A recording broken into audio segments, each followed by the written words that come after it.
Hi, it's Alex. Today I want to talk about neighbors and about why it's important to know your neighbors and interact with your neighbors.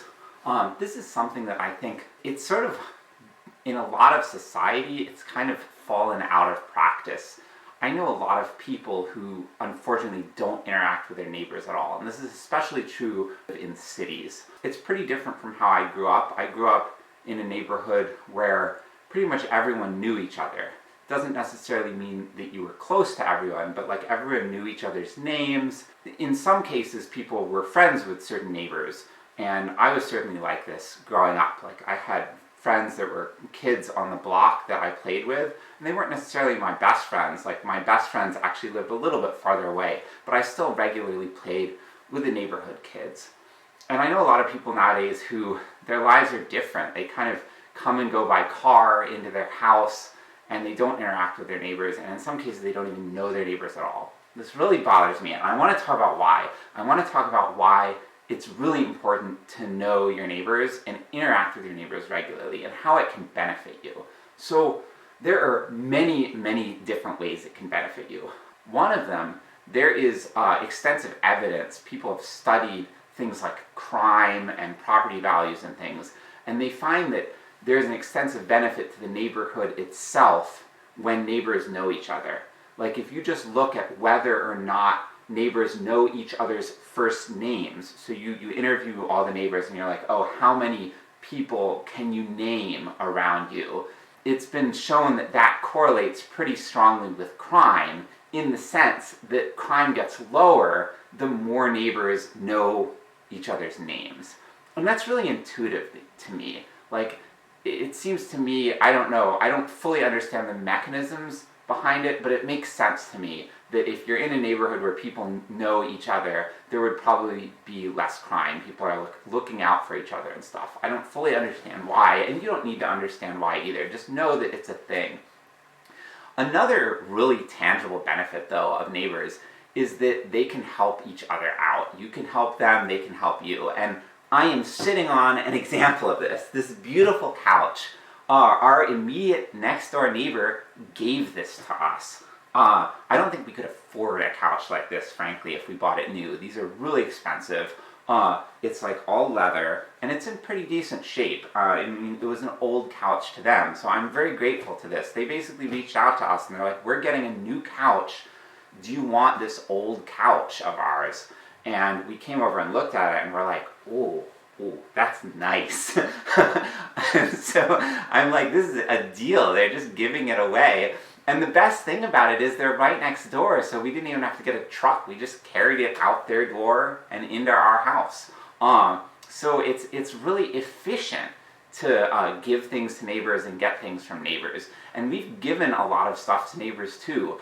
There's a buy nothing group in our neighborhood. We give tons of stuff away and we get tons of stuff from it. So it's all local people just sharing things. A lot of them I don't even have to drive to. I can just walk to them. Another example, our washer broke last year. That was a whole fiasco that I could talk about in another video. But during the time, we had about 40 days when we didn't have a working washer. And unfortunately, partly because this is a somewhat affluent neighborhood, there is no nearby laundromat. And it's just like, okay, well, one of our neighbors was just like, hey, the other neighbor actually, on the other side of us, they're like, hey, you can just use our washer. It's right by our entryway anyway. So we used their washer, and we were very grateful to them for that. So that's another way they helped us out. I'm always trying to help my neighbors, like with, I'm really into plants. Like I run bplant.org, so I always tell anyone, if you need a plant identified, you want to know what's this, just come and ask me. I love doing that. So I spend a lot of time just showing people what's what in their yard. I even do some random weeding for people just for free, because I love pulling out invasives. Like I want to control the invasive plants on my property, but I also want, you kind of need to coordinate that effort. So I'm very happy to go into a neighbor's yard and help them pull out some sort of undesirable invasive plant that I'm also trying to remove, because when you coordinate like that, it'll be more successful for the neighborhood as a whole. So, there are all these ways you can both give and take from neighbors, and it just makes you all better off. I could go on and on and on about that. So neighbors can help each other out. There's yet another benefit, though, of knowing your neighbors. There's actually a lot more, but I'm going to keep going. Another benefit is that you come into contact with different types of people. And this is really, really important, because our society right now is suffering from polarization, from this sort of like echo chamber effect where people are only associating with people who are very similar to them.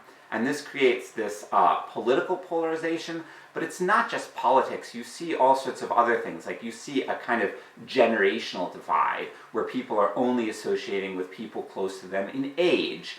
And it's not just that. People segregate by race, by national origin, things like that. And I don't like that either. Like a downside of that, the segregation, when people segregate by like ethnic origin or language spoken, it makes it harder to practice and learn other languages. I love learning languages. I love practicing languages. And if I encounter people speaking other languages that I know, like Spanish or German, I can practice it. So there's actually some Germans who live in my neighborhood. It's kind of crazy. And like Spanish is usually the other language I hear most. But I love that. Like, I love the opportunity to mix with different people. And I think our society is better off when you do that. If you only associate with people based on activities and interests, you will not interact with as diverse a group of people as if you interact with your neighbors. And this is true even if you don't live in the most diverse neighborhood. Like every neighborhood I've been in has had its demographic.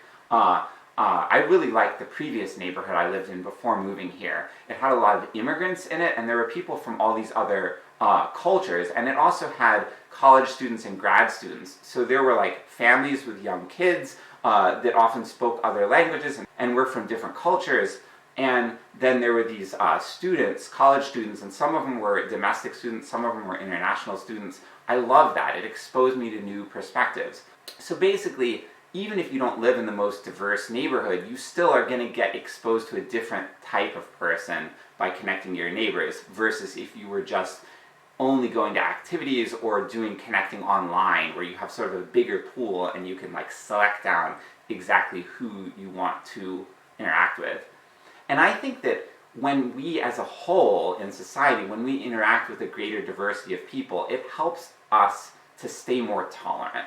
A lot of stuff that's going on in our society, there is a lot of bigotry right now. Like I see it, like bigotry against trans and gender non-conforming people. It's really been surging. And that's a sort of right-wing form of bigotry, but there's also a lot of left-wing bigotry as well. I made a video about how left-wing culture can be really classist. All of this stuff can be broken down if you spend time interacting with different sorts of people, face to face. We need that social fabric. So okay, that's another benefit of it. I want to throw out a completely different benefit that maybe you haven't thought of yet, and that is efficiency. So I mentioned that before with the sofa. Normally, if you buy a sofa, there's this costly process of getting it delivered. And it's costly in the sense that you have to pay for it, but it's also costly in that there are like man hours involved in people driving a truck and carrying it and so on. So people have to do work to get the thing to you. And when you do anything, there's a sort of transit or shipping cost associated with it. It might be big, it might be small.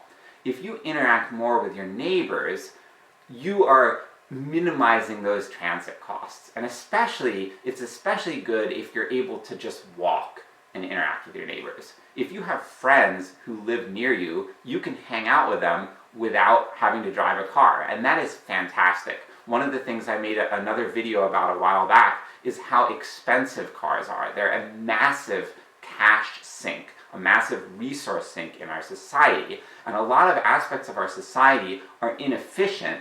And our society has a high cost of living, in large part because we spend so much time driving and shipping things. And if we instead were minimizing that, doing things more locally where you could walk, it would be better for our health, it would be better for the environment, it would be better for our finances. And so there's all this efficiency benefit of hanging out with neighbors. And you really need to balance this. Like maybe you have a friend that you're particularly close to, but they live like 20 minutes away or 40 minutes away, and you have to drive to get there.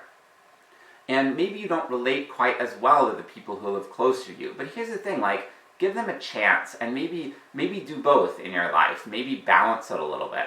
I really, really like associating with people who live close to me because it just improves my life. Like, even if I might enjoy someone more who's farther away, I hate driving. Like, I hate being in the cramped car, and it's just like not an improvement in my quality of life. And it is an improvement if I instead spend that 20 minutes walking to someone's house who lives in the neighborhood. Now I'm getting exercise, I'm getting fresh air, I'm saving money, I'm protecting the environment. That is how I want to live, and that is how humans traditionally lived for countless generations. This whole like car culture and car dependency, it is new, and it is not healthy in a long list of ways. So connecting with your neighbors is really efficient. It promotes public health, it promotes walkability, and all of those sorts of things. And this is true even if you don't live in the most walkable place. Like, I know people who live in like apartment complexes where the complex itself is kind of disconnected. You can't walk anywhere from there, but you can still connect with your neighbors. So, okay, I hope I've convinced you that connecting with your neighbors is a good thing and that has a long list of benefits. Before I end this video though, I want to talk a little bit about how you do this. And this is not going to be a comprehensive thing. I think I'm focusing more in this video on the benefits of doing it, but I want to mention this because a lot of people seem to have trouble with this. How do you meet your neighbors? If you live in a house with a yard, one of the best ways to meet your neighbors is to spend time in your front yard. Or if you have a backyard that faces other yards, you can do it in your backyard. But really, it's better to do it in the front. So set up things in the front of your house. It's perfect if you have a front porch. Unfortunately, we do not. I do have a garden though, and I'm a really avid gardener, so I spend tons of time out in the garden, and it's great because anyone who walks by, they see that I'm there, and I can greet them, and if they want to talk, we can start talking. And I've met so many of my neighbors that way. It's just fantastic.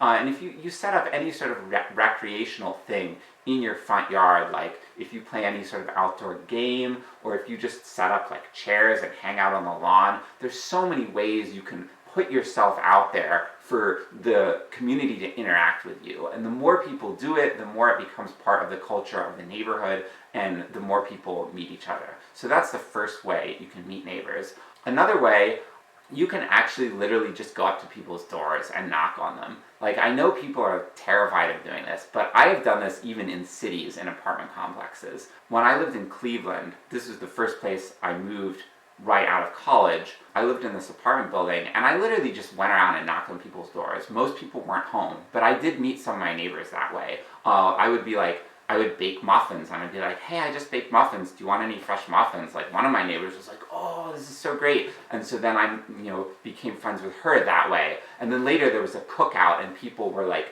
grilling outside, so I'm like, I'm gonna join them, see if I can contribute some food. So like, our society doesn't always make it easy. You're gonna sometimes have to get out of your comfort zone and do things that you feel a little bit uncomfortable with, but it really pays off. So those are two ways to meet your neighbors. There are other ways. You can look for local interest groups that are like specific to your neighborhoods. You may have to join something that is not exactly what you want.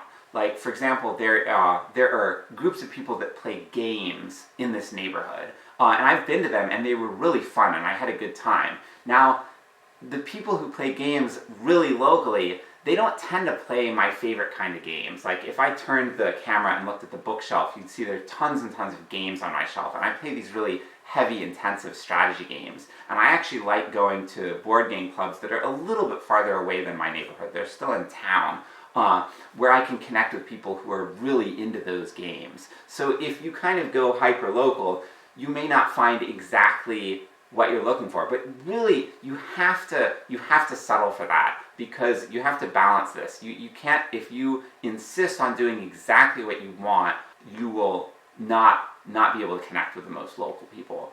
This is true for religion too. I don't know, some of you might be religious, some of you might not be. There's like a famous quote by C.S. Lewis, I don't remember exactly the wording of it, but he basically says, if you're going to go to a church, go to the church closest to your house. Don't seek out a church based on your denominational affiliation or your value system. And I really like that attitude, and this is something that I've done different places that I've lived. If there is any sort of religious organization that is very close to my house, I like to at least visit it. I might not become a member, I might not go there every week, especially if there's a disconnect in the value system, but I want to show up there. I want to meet neighbors there. And I also have found that sometimes the church that is closest to me, or one of those churches, is actually a good match to my value system, and that's pretty cool when it happens. So, that's another thing to mention.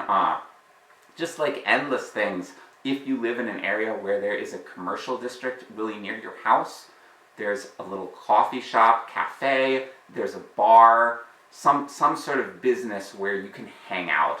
Go there, become a regular. Go there like once a week, whatever. Get to know the employees who work there and just hang out for a little while. And make a point of meeting your friends there. If someone's like, hey, do you want to go get a cup of coffee? Make a point of meeting in the place closest to where you live. And then it can become a focal point for community. And you will be more likely to meet your neighbors. There are also, in the long run, there are all sorts of things you can do to make it easier for neighbors to meet each other. One of the things that I like supporting zoning reform that encourages small, walkable businesses in and near residential neighborhoods instead of sort of segregating the design into like strictly residential and then strictly commercial and sort of car-oriented commercial.